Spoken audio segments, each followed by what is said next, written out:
Oh,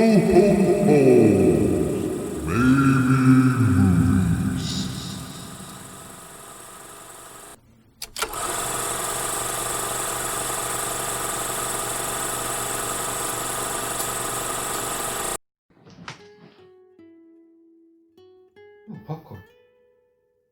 Ooh, Christmas tree. Little Christmas tree. Nice. Popcorn? Popcorn, thank you very much. Mm. Oh, there's more wine. There is more wine, is it? Oh, you've got wine too? I have got wine too. Oh, lovely. They seem to realise that beer is not for me. Not for you. Okay. Well, apparently. Just right as well. Mm. Oh, yeah. Tis the season. It certainly is. See, I told you it was going to get strange, isn't it? Good Lord. He's growing. He's got a hat. He's got a name. Ooh. Hello. Greetings. No. Neener. Ah. The Transformers movie. Which one? What, like the original one? The original Transformers the movie? Transformers the movie, the cartoon. Was it Graweep? Oh,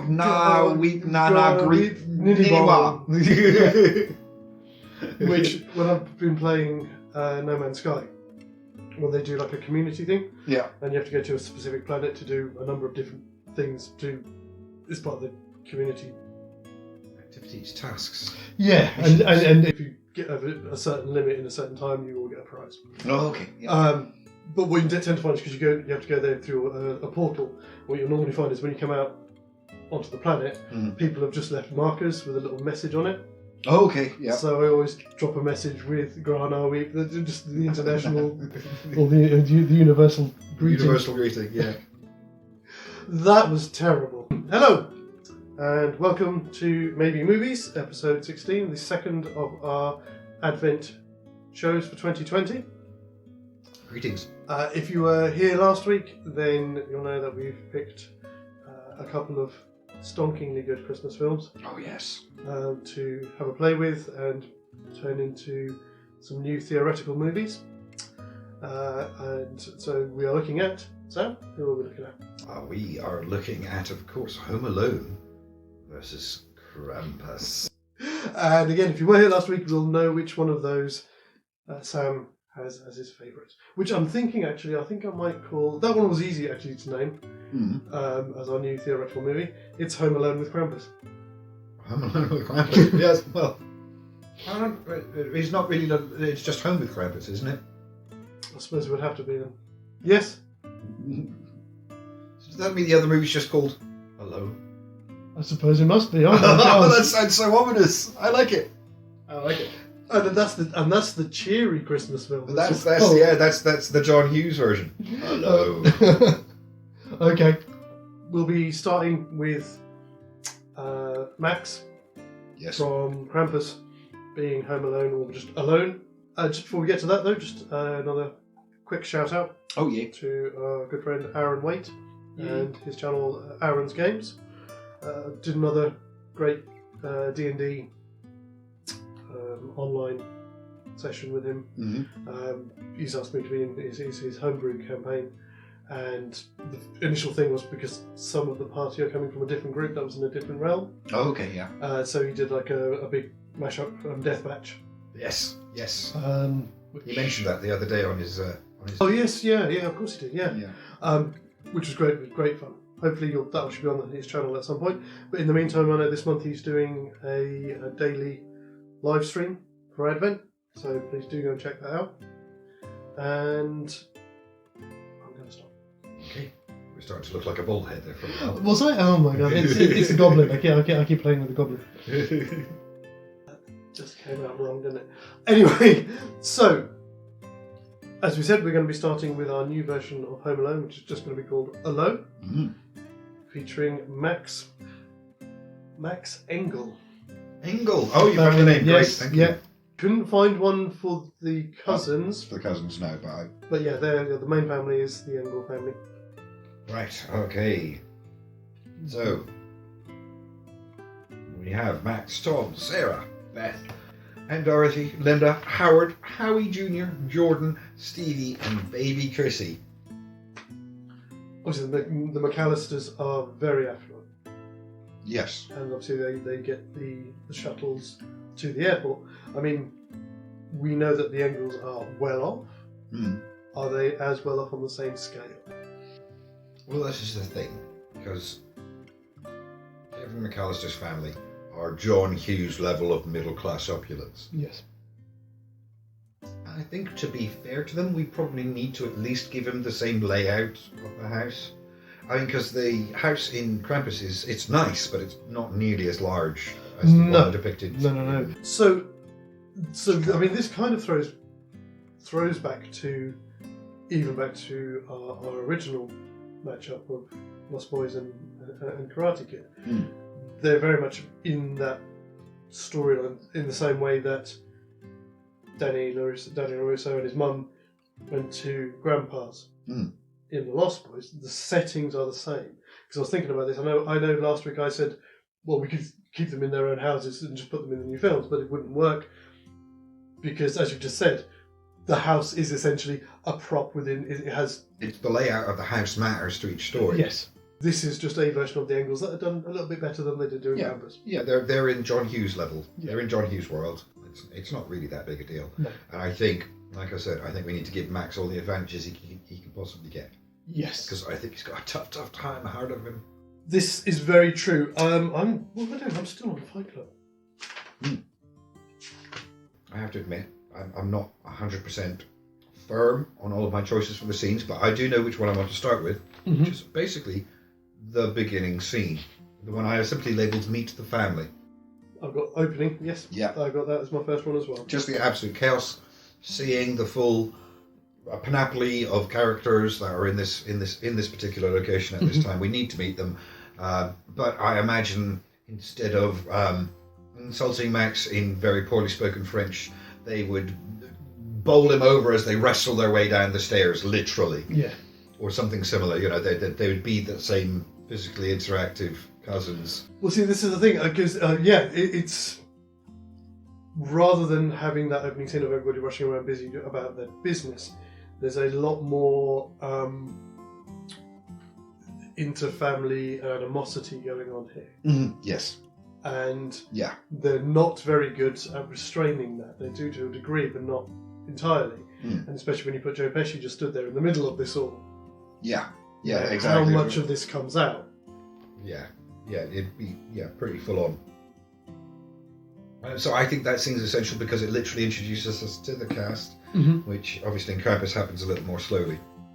So I think it's important to focus on this because it's a different family dynamic. I did at one point consider, if we're going to do that, have the opening scene, how we could do it differently, would start the same way with him just stood there in the middle of this thing. Yeah. But it's as Uncle Howard and all the others arrive, so you've got the bedlam of them having to go, oh God, they're here. Them all turning up in their inimitable manner that they do. And then on top of that, they suddenly find out that Aunt Dorothy's there as well. Okay. And you just got Joe Pesci stood in the middle of it going, All right, okay. But then I thought that wouldn't work because I think they need, if for that kind of trip, they would probably be in the same way that they are in the film. They've planned ahead, they've arrived early. I also like the opening mid-chaos. Yes. You know, it's a hot open, and it's a good one. Mm-hmm. And it shows the family dynamic quickly and expediently with no need for unnecessary dialogue, which of course is a scriptwriter's golden rule. Tell me about it. Yes. The only real difference is it's the change in focus of the family dynamic. Instead of it being one of superiority versus inferiority, it's more a matter of physical might or prowess in the house.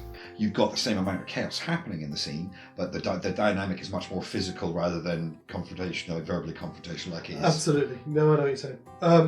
I thought of a couple of things that we could possibly play with this scene that might be a bit different. So rather than having the two little ones just staring up at Joe Pesci and not saying anything, I'm good for the moment, thank you. I imagined having the twins, like having a wrestle in front of him saying, yeah, look, we can do this, we want to become cops and things like this. And him be like, yeah, that's great. you getting any dolls for Christmas? Or whatever. Yeah, yeah. Or just that kind of, are they girls? Are they boys? Yeah. And also, again, even like Uncle Howard talking to him and trying to like talking tough, like, oh yeah, manly talk, cop. Oh yeah, of course. All of those kind of things. What he's just trying to find out, whilst still avoiding paying for the pizza. And of course, we need to introduce Rosie the dog. Yes. I imagine it would be a dog underfoot situation with all these people rushing about the house, doing various things. Somebody's going to trip and swear or something. Well, I thought we could tie this into the other bit part. Again, I'm taking it. We're taking this entire scene up until the point where he gets sent to the attic. Is that? Oh, that entire opening. Yeah, that's what I thought. The entire opening. Okay. If you're happy with that. I mean, I don't know if you know what. Yeah, I mean, it does kind of cover up to going to the attic. Yeah. All right. Okay. So it's everything through Pizza Man to Marv's conversation, and then when he leaves, and then dinner and pizza and everything. Yeah. Okay. I'm assuming that Max is going to have the same impulsive preference for cheese-only pizzas as Max. Just to simplify things. Just to simplify it, yeah. Yeah. I mean, yeah. What the pizza is it's really that important. It's just they. So I suppose the question for this entire sequence actually that does matter is. Obviously, there's a lot of antagonism from everybody in the house towards Max in various fashions, but Buzz is like the chief motivator in that scene. Obviously, Max doesn't have a brother; he has a sister. But no Buzz. No Buzz. Yes. So, who is going to take the primary antagonistic role? Do you think? Well, I thought about this because I must admit, just backtracking on what I just said, I thought we could do it in a different way without needing to do the pizza thing. Because there's already stuff that they wind him up about from Krampus. So it could be that they found his letter, it could be that they're trying to tell him that Santa doesn't exist and all this kind of thing. Okay, alright. Yeah, but who does it? Who's the twins? They'd have to be. They have to be so Jordan and Stevie. Yeah. I'll be tag teaming him, it'll be a bit more vicious. And this is what I thought is that when Max loses it and attacks them, Rosie jumps in and helps him and defends it. And that's why they both get sent upstairs. Oh, that's brilliant. No, I like it. It's a nice flourish that gives a really logical reason why the dog would be sent away. Yeah, nice. And I'm trying to see if I had any other little things for that. I did write down here, yeah, Aunt Dorothy hitting on Joe Pesci. Yes, and why not? So, on to scene 2. I've got realising that the family have gone. Waking up late. Yes. No, wait, no, sorry. So Home Alone, it's the one I've labelled Home Alone. Yeah, that's what I've got as, the next part is... Yes. After they've gone. The whole Home Alone, I made my family disappear scene. Yeah. Yeah. What about for yourself? Is that... Alright. Have you got that one as well? Have you... like I said, I'm quite soft on my choices for scenes on this one, and I'm happy to go with that. It's a good one. We can talk about a few things. In fact, for the look of it, I think I only had 2 for this one. Yeah. Okay. I mean, it's an interesting one because I don't feel that Max is as ill-intended towards his family as Kevin is. So I think he's going to be quite... It's not, I made my family disappear. It'll be a... Family disappear. See, this is the other thing. Actually, now that you very well illustrated it there. Are we still getting the... Is Max going to be breaking the fourth wall like Kevin does? Yes. Or at least he talks to himself. Okay. Because realistically, if you look at Kevin's wall-breaking scenes, they are easily things they could get you like, oh, you know what, I don't know what I'm doing with myself.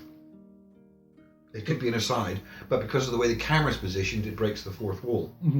And Max could be easily doing the same thing. He could be talking to himself. Could be talking to the Rosie. Yes, yeah, exactly. Yeah. Exactly. It depends whether you want to frame it as fourth wall breaking or not. We could film it as him talking to the dog or him talking to himself in the mirror, or we could film it like Hughes films it and do it as a fourth wall break. And if you think about it, a lot of the times that he does is talking to the camera. He's like, he's doing something in a mirror or something like that. So it's like he's talking to the mirror and then occasionally he'll, I don't know what I'm doing. Yeah. No, I like that. Oh, I like that. Yeah, it's just the camera happens to be in that position when he's talking to himself. That makes sense. There's a few things with this part, because this kind of covers him tearing around the house. A very quick montage of him exploring the freedom of having the entire house. It does raise a couple of interesting things. Do you think Max would do the same?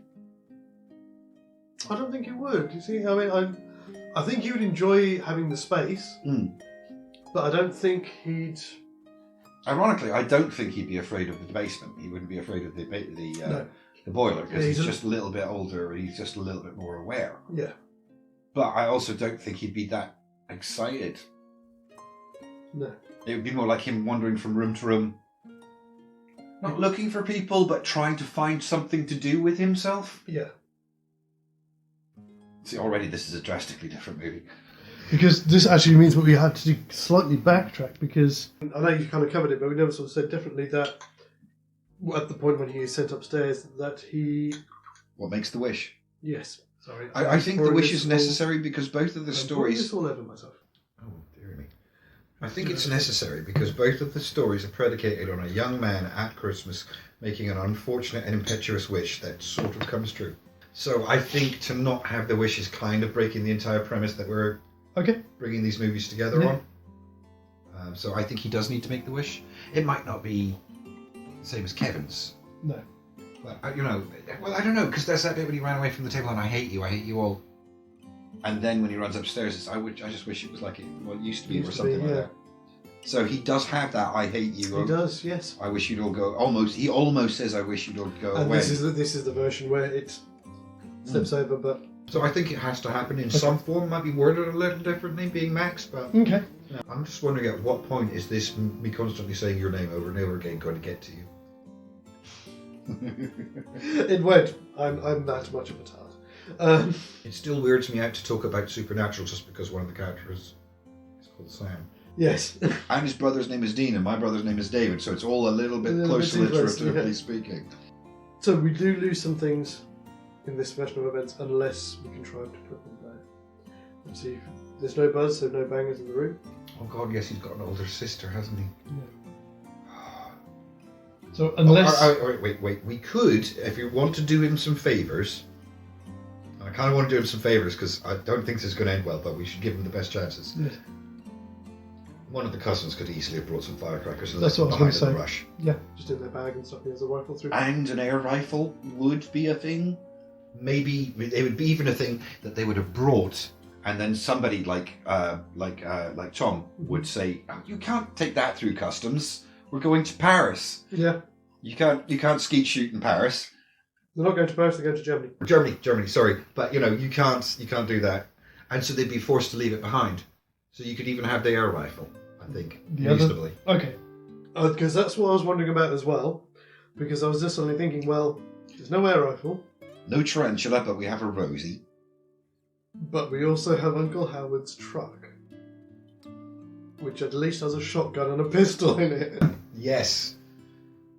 Well, we'll get to that later, but the question is, of course, is Max clever enough to figure out how to get into the lock? No, probably not. Yeah, but we'll come to that when we come to that.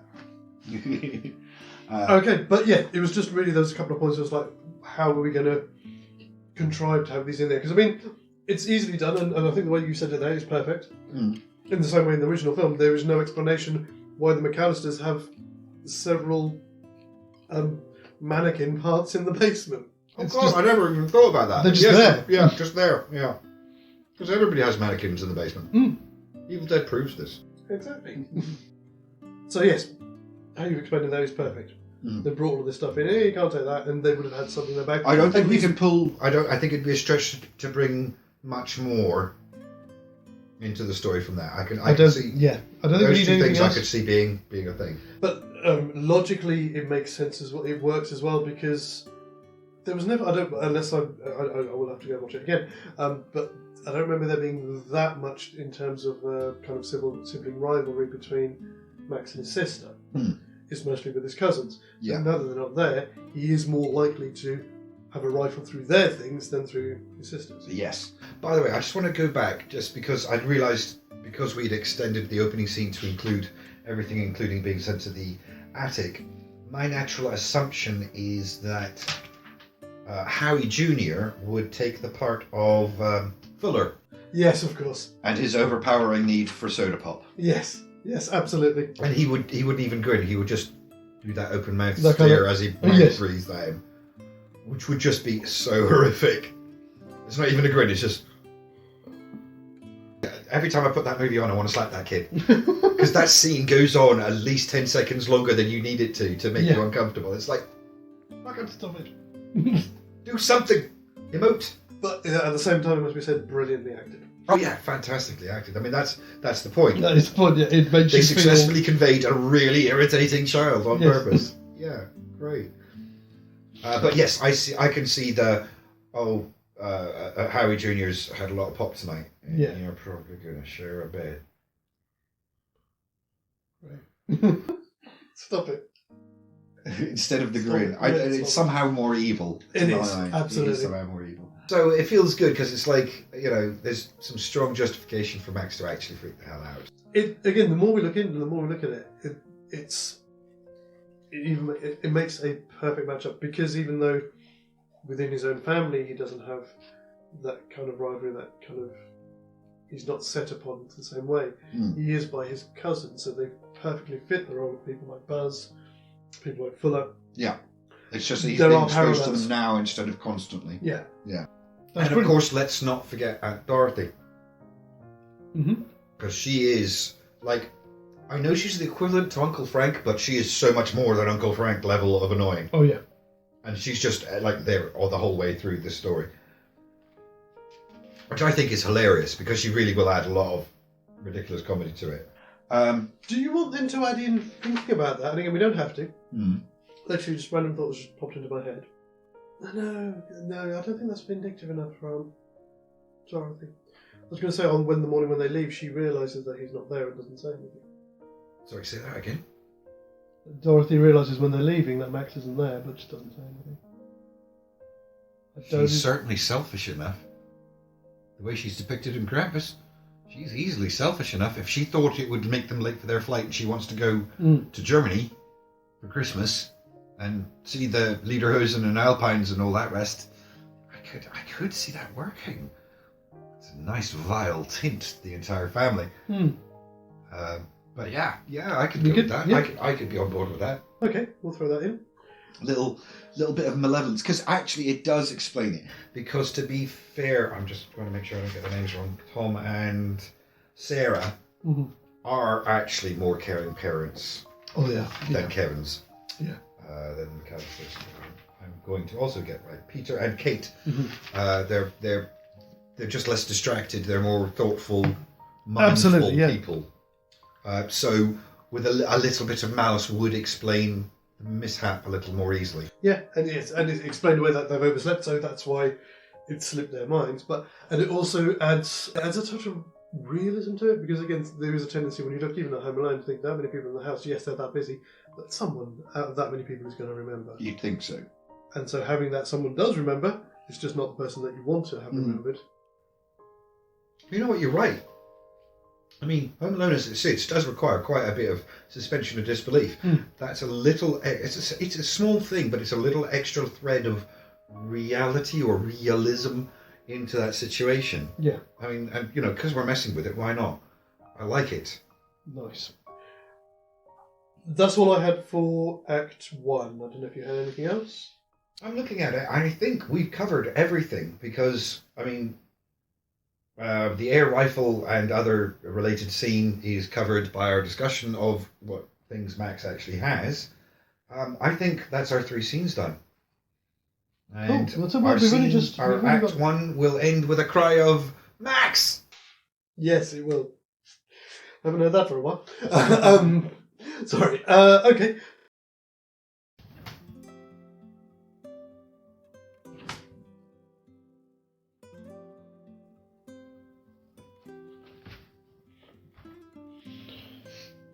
So, yeah. Okay, so we're on to Act 2. That would seem to be correct. Yes, it would. My first scene is going to be the toothbrush scene. I'm ahead of you. You're going to gazump me, are you? I am. I think I'm going to gazump you on 2, I think. Oh, wow. I Okay. think, if I remember my scene order correctly. Okay. So my first one is, and again, this is only a small one. It's more of a comment more than anything else. Is the first attempt by the Wet Bandits to get into the house. When they try and get in through the basement. It is just before. Oh, is it just before then? Yep. Okay, so I should shut up. Right. I thought the toothbrush scene was after that, because I thought that was the next day. Oh no, you're right. No, first attempt is way before that. It's before they even land in Paris. You're right. Which reminds me of something else. Damn. I think that I was surprised that neither. But maybe I didn't do it because I thought you might. What's that? Because we don't have Buzz. Yes. We don't get to the tale about the old man. Yes, I did think about that earlier on. At first, I thought it could be a kind of BS story that the cousins would make up just to freak out Max. But when I think about it harder, just make sure I get the name right again. I think it's Beth. Yes, Beth would take pity on Max and tell them a scary story about the old man next door. So he's not telling it to. She's not telling it to scare Max. She's telling it to scare the Them, and cousins. he just happens to hear. Brilliant. Gold star. Thank you. Absolutely. I'll take that gold star. Thank you. Definitely a gold star. Okay, so that clears up that one. But no, my bit was the first attempt by the Wet Bandits to get in. Yes. And I thought that Max, I think he would pass that. Yes. I think he'd pass it. Yeah. Actually, that was one thing I wanted to bring up. Provided one thing, we are keeping the whole film watching motif. Oh yeah. We'd have to. We'd have to. And absolutely, yes. He'd pass that one quite well. I mean, that's just the one where he runs downstairs and switches on the basement light. That's right. Yes. I think he would pass that quite easily because he's also got Rosie to back him up. He can send Rosie down there to start barking. Yeah, exactly. That was anything. But that bit after that, when he runs outside. Yes, I almost bumps into Mr. Marlowe. It is Mr. Marlowe. I thought I couldn't hear it when I was listening to it, and I forgot to check. I keep calling him Marley later on in the notes. That's what I thought. That's what I thought I heard. Marlowe, in fact, you see, Old Man Marley is what I put on the first note when the story's being told. So I don't know whether it's Marlowe or Marley. Oh dear, we're looking foolish again, folks. Sorry. Should have paid more attention. Have to lose your gold star. Oh. But it's fine. I made the same mistake, so it's fine. And also, I've got nothing to lose. So unless you're going to take my alcohol away, don't. I ain't touching your alcohol. I've got some of my own. But what I was going to say with that, because picking up again from something you said last week about Rosie can detect an enemy. Yes, she's a guard dog. She's certainly capable of that. Yeah. So when in this version Max goes outside after the Wet Bandits have gone, and he runs into Old Man Marlowe or Marley, whatever his name is, and runs back into the house, there might just be a moment where Rosie doesn't react to him because he's not a threat, but Max doesn't see it. That'd be nice foreshadow. Yeah. Yeah, I like it. We need to agree right now whether it's going to be Marlowe or Marley, just so we can get it clear now. Well, it's the season. Let's go with Marley. Marley it is. And my second... So you think the actual first attempt goes the same way it does in the original movie? Yeah. But then when he runs out of the house, Rosie follows him, but isn't afraid of Old Man Marley. Yeah. Calling ahead to one of the scenes I'm going to call up later. Oh, cool. My next one was surrounding the parents' phone call to the police and the subsequent visit by the police to the house. Calling home number one, I call that. It's actually it's the visit by the police themselves. And what I thought for that, I thought would be quite nice, is the police turn up, start knocking on the door. Max is under the bed, as we said. Yeah. Rosie starts barking. Yeah. And the cop, rather than thinking, all right, yeah, there may be somebody home, just thinks, they think their dog is their kid and they've left their dog home alone. Oh, yeah, ain't nobody there but some stupid dog. Yeah, and that's why what? And because it's such a big house, yeah, nice he's a beat cop. Yeah, and it's how the other half live. They consider their dog one of their kids, and they're worried about having left it home alone. Oh yeah, that's a nice. You could even add an extra little scene with the police looking at each other and like, people. That would be kind of cool. I'd like that. I enjoy that notion. Have a gold star. It's a nice little extra layer. Is that just so I've got something to lose if it all breaks as well? It's nice to bring these, we've got a new character or situation. We need to play into them. Yeah, definitely gold star. I must admit, when I was watching that, because the scene that's cut in with, of them in, obviously in this case they'll be in Germany, but in the original they're in Paris, and they're watching It's a Wonderful Life in French. Oh yes, yeah, I love that bit. Yeah, kind of slightly sort of got hairs up on the back of my neck, remembering living in France, watching English films in French. Oh, it was nice, just that kind of nice little tingle moment for Yeah. you. Yeah, lovely. So, according to my list, we have Mom staying at the airport, the shower and aftershave scene, the Buzz's shelf, which calls back to what we were discussing earlier about pellet guns and firecrackers. So that would, instead of being Buzz's shelf, that would be ransacking the cousin's bags. Yeah, The ransacking the cousin's bags.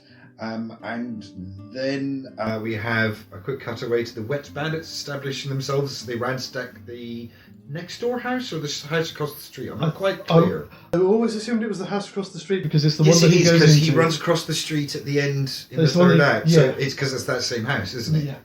Whilst that's happening, Max goes out to get himself a toothbrush. Just very quickly, one minor point in between that. I know we discussed last week saying that it's going to be his dad who's coming back. Are we still happy with that? Yes, I am. Tom is. I mean, as the characters are depicted in Krampus, Tom is easily the more caring parent. He's the one who bothers to go upstairs and talk to Max. Yes, that's what I thought. Yeah. In the same way that when he gets sent upstairs, it's Kate that follows Kevin. Yes. You know, they're fulfilling the same role. So yes, that brings me to my first scene, and possibly a problematic one. So we have Max venturing outside of the house in need of a few things, including a new toothbrush. Of course, we can't do without that scene.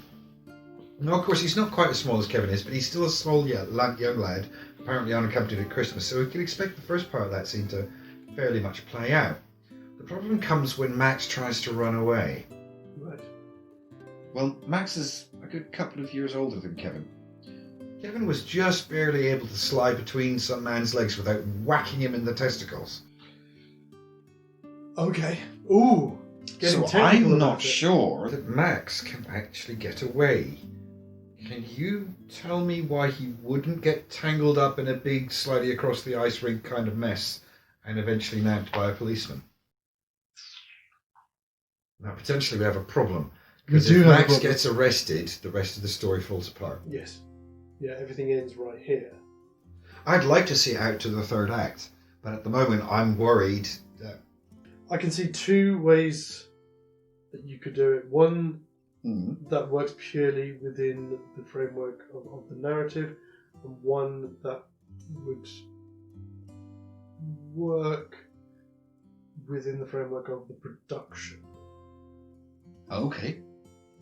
I'm erring on the side of the narrative because that's what we've always done. We were taking these things as... I don't know, we kind of stepped out of that a little bit last month and focused a bit more on how on the production values of what we're creating. Whereas prior to that, Yeah, that's because we cared who was making the movie. Yes. Yeah. Whereas prior to that, it's always been about the story is... Yeah, the story's king. Yes. So I'd err on the first side, which is when he does that thing, rather than sliding down on his knees, he slips and he slides luge style. Like he's going down a walk slide or something. Yeah, like he's on a walk slide. Feet first. Yes. Feet first. Okay. And so that way he would be able to fit underneath. Okay. All right. The other way is, because it's a movie, it has to happen. Therefore, they would cheek how they shot it to make sure that it happened. Whether that is, they get two people and he slides underneath, two people holding hands. So narratively speaking, his daring do is enough to get him through the situation. Yes. All right. I'll buy that because we're still watching a John Hughes film. It's maybe called Alone, but yes, it's got a little bit of heart to it. Yeah. Okay. I'll accept that. Yeah. Thank you. That's why I put my book aside. I was like, is this going to be the end? I don't know. But I couldn't think of a way through it. All right. Yeah. Fair enough. I actually prefer the Hollywood answer. The story answer, of course, makes sense. You know, he would do it like a louche. Yeah. But the Hollywood answers, they'd film it so that, of course, he does it. Just accidentally does it perfectly because he's the hero. They always do things accidentally perfectly. I don't know. As he's doing that, some fancy ice skater skates into the middle of the rink and starts pirouetting with one leg out, and he slides underneath it. Or Oh, yeah, that'd be really good, because it would have the double value of it, make it easier for him to get past, but also that leg just swinging around and colliding with the policeman. Yeah. Yes, yeah. And by that time, he's gone. Yeah, of course. Which I know you've seen it as well. The Netflix, I like that. Thank you. Yeah, that's good. That will solve that problem. When you've seen the Netflix movies that made us, Home Alone, Of course. and they do talk about that scene. Yes. And they're saying just about how much Macaulay Culkin apparently loved doing that. It's like the joy that you see in his eyes when he does it is genuine. I can imagine. Because it was obviously the cameraman's there with the camera and he's just slides straight between his legs. Yeah, I can see why that would appeal. I used to like doing strange things like that when I was a kid as well. I could have got away with it without being chased. I've done it too. Okay, so I've done my first two. I haven't seen 3. I don't know. What's your second one though? The church scene, meeting Mr. Marley. That's quite late on. So my number 3 will come before that then. Okay. Yep. Which was my problem scene, Mm. which is the one that I thought would start to break it. Okay. Which I've labelled the not party. Yes, that's several scenes after the toothbrush scene. Okay, tell me about it. Why do you think it falls apart? On the same premise as we said before, that we don't think Max is inventive enough to do that.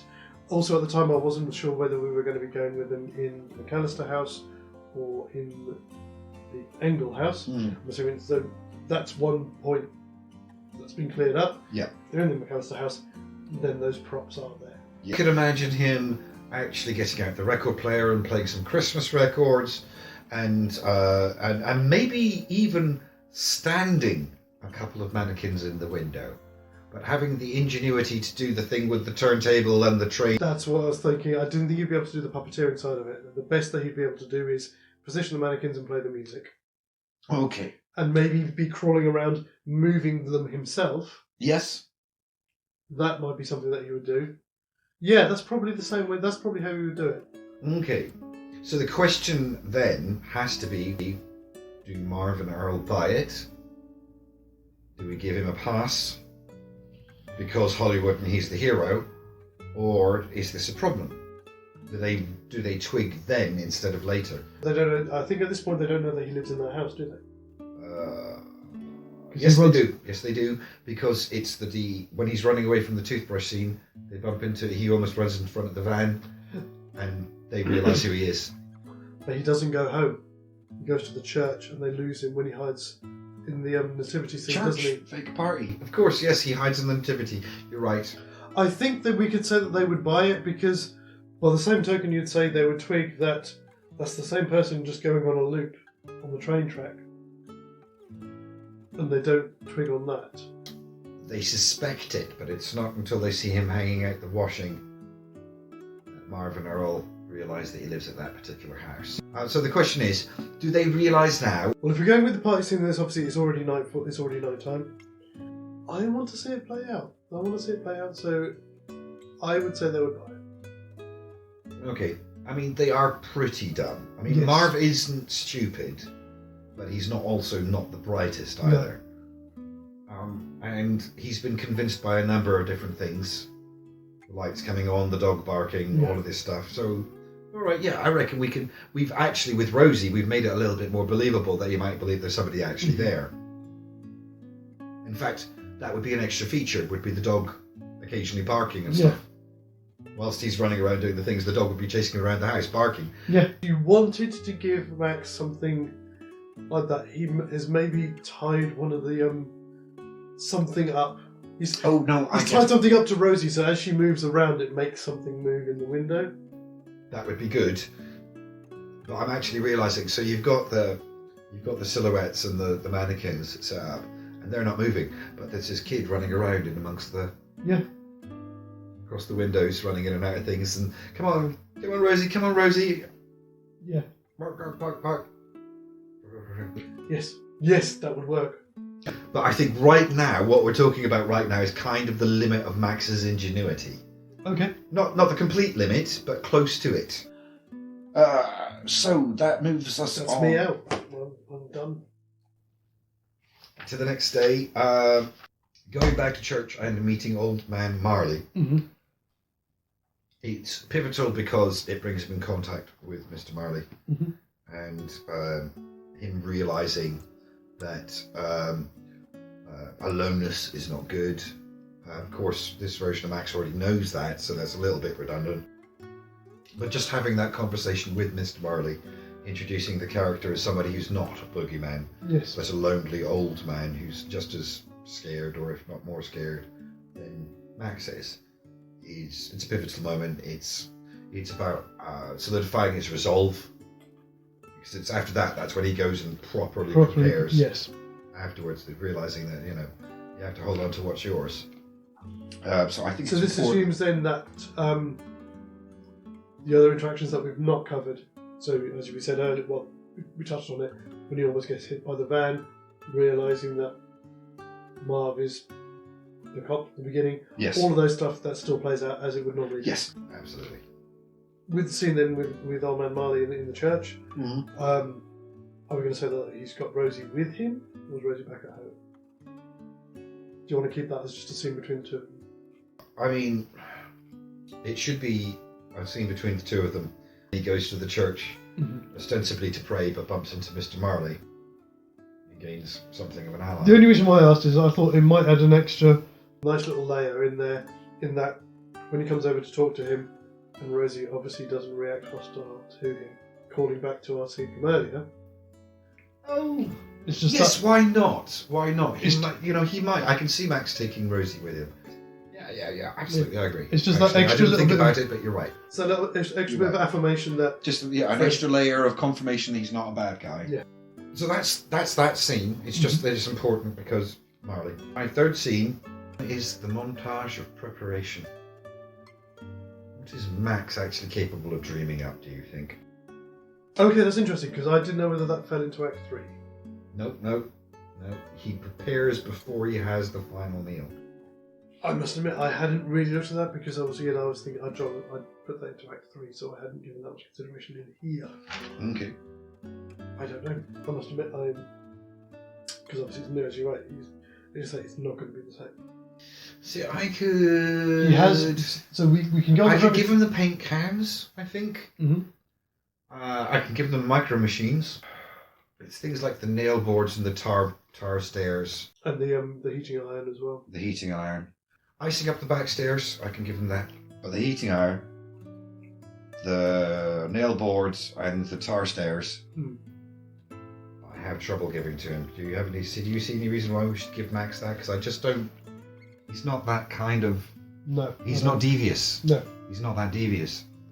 He's quite a forthright child, and that's the problem. Yes, he does know how to think dirty. And I'll give him breakable ornaments under the window. Yeah. There's a shotgun and a pistol in the boot of his uncle's truck. Do you think for 1 second he would actually? No, do that? of course not. We know it's there, and that's what makes this so unfortunate. It could all be solved with like a single hack or whatever, But do you think? No, do you really think he would actually think of that? No, not at all. Okay, let's have a think. So we have baubles, micro machines, paint cans. We have a Rosie and a desire to protect his home. Could you give him anything else, do you think? Do you think he tried to call the cops? He can't, the phone's out. Of course it is. Yes, everything got wiped out with the branch fell. Yeah. They put the electrics back on, but they couldn't get the phone back on. That's right, I forget. Yes, that's correct. So he can't even call the cops. And he already thinks he's wanted by the cops too. The only thing that I think that he might try and do is he's obviously used the mannequins already for the party. Maybe set them up in other rooms so it looks like those rooms are inhabited. Like decoys. Yeah. Okay, yeah, I'll give you that. He's already had the idea the first time. Makes sense, yeah. Of course, we'd lose the. I take it we'd lose the feathers and everything as well. I don't see Max doing that. See, I don't either. No. He's not that malicious. Like I say, he'd rather punch you than prank you. I think that's Max's problem. He's more likely to flail at a problem than to prank it or to get back at it. Which also means that we would probably lose the the zip line through to... No, I could see the zip line. Okay. I could see the zip line. I'm not sure how much good it'll do him at this point. Yeah. But I can see that because it's a clear like, oh, I've got a tree out there, I've got a window, I've got a bit of rope. So does he still get then the tripwire at the top of the stairs? Yes. Yes. That's the limit of his viciousness. Yes. Yeah. I can't think of anything else. Okay. But obviously that will come into next time. It will. So if I do think of anything... Of course, yes. Of course, if you think of something along the way. I just wanted to establish as much as possible. Because everything that happens in the third act depends on this montage. It's very true. That's why I chose it as the scene, because it's the last important scene in the act. Without the, this is where you set up everything that happens in the third act, literally everything. No, I can't think of anything else that he could. So I suppose this finds us watching young Max sitting down to macaroni and cheese. Nice macaroni and cheese that's probably been improperly prepared and woefully underprepared for his coming experience in Act 3. Mm-hmm. I think that's where we leave this. I think it is. So, thank you again for joining us, or if this is your first time, thank you for joining us. Indeed. Nice to have you. Please do consider coming back again. Hopefully you'll be intrigued by what we're doing. And so join us next week for what will be episode 17. Indeed. Where we will be wrapping up Act 3 of Alone, and then launching into Act 1 of Home with Krampus. I'm looking forward to that one. Can you tell? So, I will just say now as well, and obviously I will remind people next week, the way that we filmed this, because December is a 5-week month. So what we're going to be doing is we will be here as normal next Friday, but the week after that we won't be on because that'll be Christmas Day. And so we're not going to put out anything on Christmas Day because you've all got other more important things to be doing with more important people than us. Although that's not true. We're the most important. Come back. Please don't leave us. Nobody else is here. Sorry. Yes. So yeah, we'll be here next week as normal, but the week after that we will disappear, and then we'll be wrapping up this month's matchup on New Year's Day. Something to get you hopefully a little way through the hangover hours of the new Annua. Yes. So think of it as visual hair of the dog, because you'll be hungover and we'll be drinking. Oh, I'm out. Anyway, thank you again, and look forward to seeing you next week. And obviously, please stay safe and look after each other as always. And please do consider liking, sharing, and subscribing, or via subscribe, as we like to say. Indeed. And we'll see you soon. As always, happy holiday, folks, and TTFN. Ba ba ba ba ba ba ba ba ba ba ba ba ba ba.